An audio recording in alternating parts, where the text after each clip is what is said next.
All you're hearing now is violent rhetoric. There's all this violent rhetoric, violent rhetoric. Let's define violent rhetoric. Let's decide a couple of things. One, do you have a right to say violent rhetoric? Depends on what it is. I don't have a right to threaten anybody. But do I have a right to use the president's words? Not mine, the president's words. The Republicans are going to bring a knife. I'm going to bring a gun. Does he have a right to say that? Yes, he does. Yes, he does. Do I have a right to say that? Yes, I do. Would I? No. Not in today's climate, because I understand times are changing.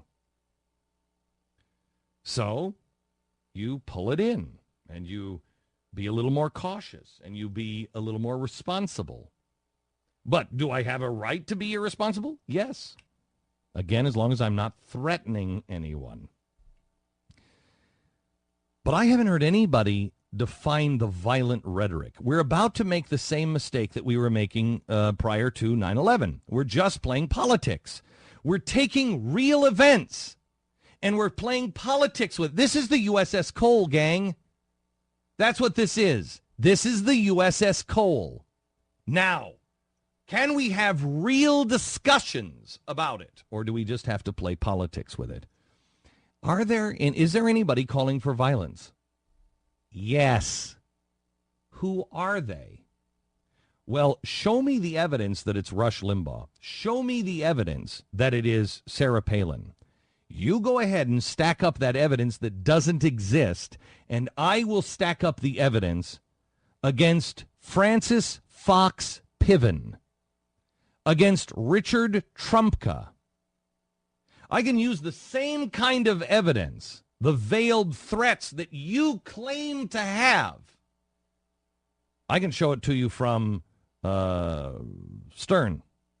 Andy Stern. Andy Stern. And it's real. I mean, that actual violent rhetoric. And the actual violence has come from it. Yeah. Now, you can take a joke that I might have said in 2005 about Michael Moore. That's where you have to go. 2005 to a joke about Michael Moore.